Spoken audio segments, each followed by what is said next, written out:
الحمد للہ رب العالمین، الصلاۃ والسلام علی رسول النبی الکریم وعلی آلہ واصحابہ اجمعین۔ الحمد للہ الذی ہدانا لہذا وما كنا لنهتدی لولا ان ہدانا اللہ۔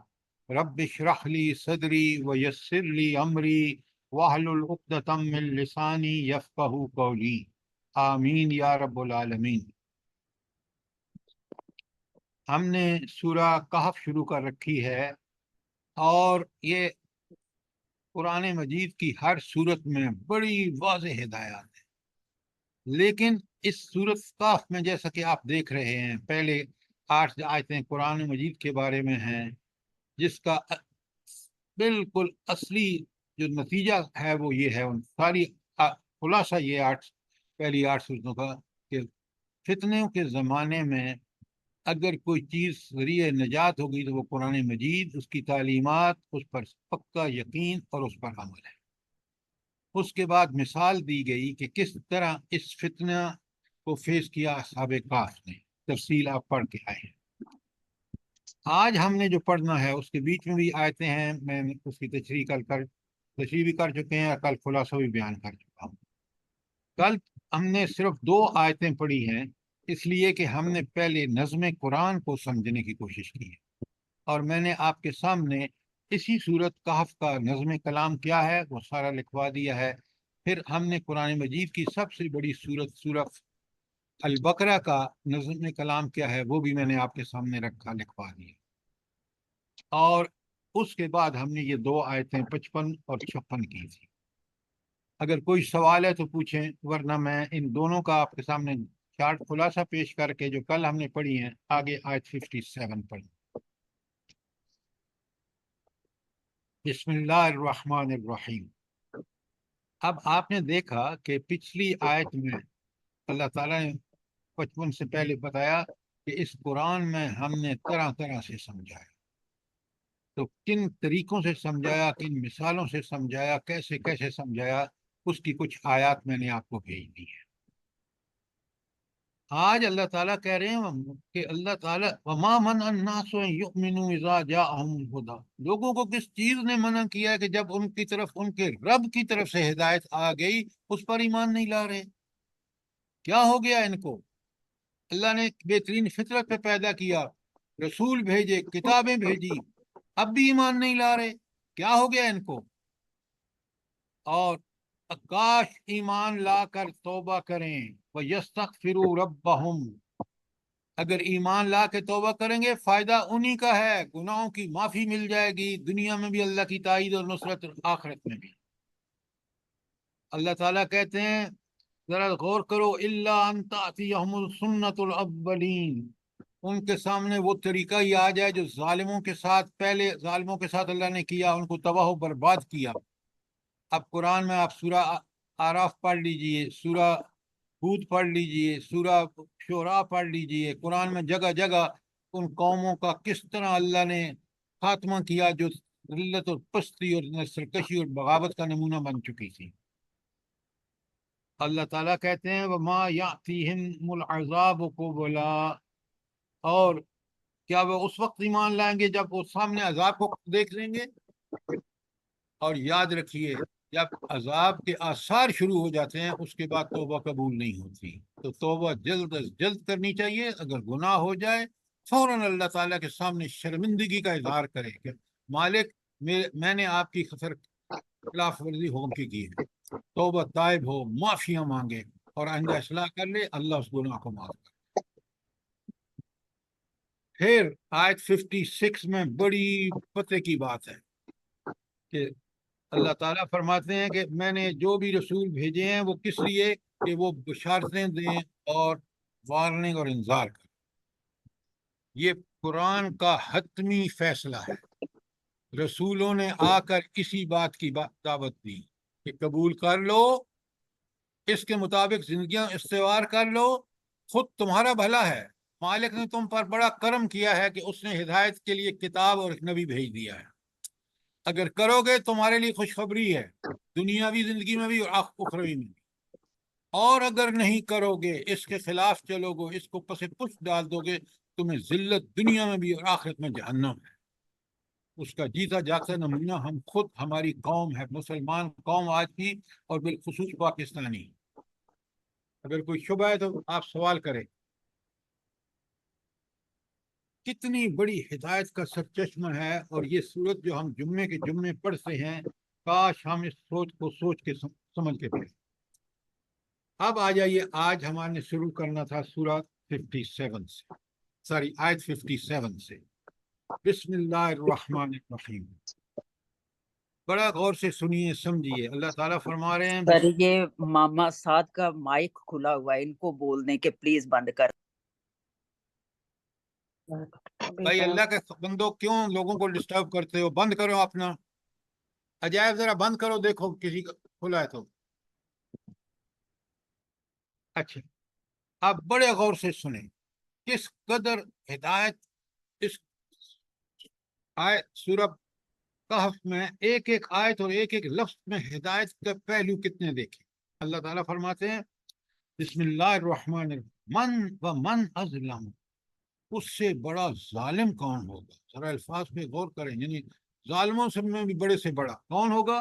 ممن ذکر بآیات ربہ، وہ شخص جس کو نصیحت کی گئی اللہ کی نشانیوں سے، اللہ کی آیات سے، یعنی قرآن مجید سے، فَأَعْرَضَ عَنْهَا، اور اس نے اس سے منہ پھیر لیا۔ تو گویا سب سے بڑا بدبخت وہ انسان ہے، سب سے بڑا ظالم وہ ہے جو قرآن جس کو سنایا جائے اور وہ قرآن سے کی ہدایت لینے کی بجائے وہ اس سے منہ پھیر دے۔ یہ شخص اللہ کے نزدیک سب سے بڑا ظالم ہے۔ کہیں ہم بھی تو نہیں کر لیے اپنا، میں اپنا جائزہ لوں، آپ اپنا جائزہ لیں، معاشرے میں دیکھیں کہ واقعتاً کیا ایسی صورتحال ہے؟ یقیناً ایسی صورتحال ہے۔ اور پھر آپ دیکھ رہے ہیں کہ ہمارے کرتوتوں کی سزا بھی کیسی ہے، آپ دیکھ لیں۔ پہلی بات، اور دوسری بات، وہ نسی۔ کوئی سوال؟ سیما صاحب آپ بند کریں اپنا مائک۔ اچھا، پہلی بات تو اللہ تعالیٰ نے فرما دی کہ وہ شخص بہت بڑا ظالم ہے جس کو ایمان لا کر قرآن سے نصیحت حاصل نہیں کرتا، بلکہ اس قرآن سے جو اگر واقعی ایمان والا ہوتا نا تو قرآن اس کے لیے رہنما ہو، کہ قرآن اور نبی کریم صلی اللہ علیہ وسلم کے طریقے کو پکڑ کے اس کو پکی طرح پکڑ لیتا، لیکن اس نے جب منہ پھیرا تو اللہ تعالیٰ کہتے ہیں یہ بہت بڑا ظالم ہے۔ آگے سنیں، وَنَسِيَ مَا قَدَّمَتْ يَدَاهُ، اور وہ ظالم اپنے برے انجام کو بھول گیا کہ جو کچھ اس نے آگے بھیجا ہے، یہ جو دنیا میں اس نے سرکشیاں، بغاوتیں، اللہ کی نافرمانیاں کی ہیں، اس کو کرتا چلا جا رہا ہے، پیچھے بھولے چلا جا رہا ہے۔ اگر اس سے سرکشی ہو گئی تھی اور وہ ایمان والا تھا تو فوراً توبہ کرتا، لیکن یہ اتنا گناہ کا عادی ہو گیا ہے کہ ایک گناہ کرتا ہے، دوسرا تیسرا، پیچھے سارے بھول جاتا ہے، ایک نئے سے نیا گناہ کرتا ہے۔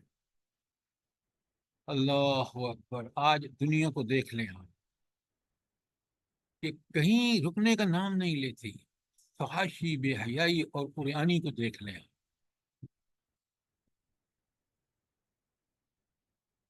اچھا، اس کے بارے میں کیا حکم ہے کہ جو ہم کام کرتے ہیں اس کے لیے کیا کرنا چاہیے ہمیں؟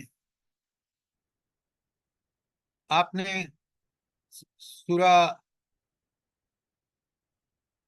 حشر کا دوسرا رکوع پڑھا ہے کبھی غور سے؟ کاش ہمیں بالکل پتہ ہو کہ منہ پھیرنا کیا ہے، اور اس کے اللہ کے جو ہم کر رہے ہیں اور اس میں سنیں اللہ کا حکم۔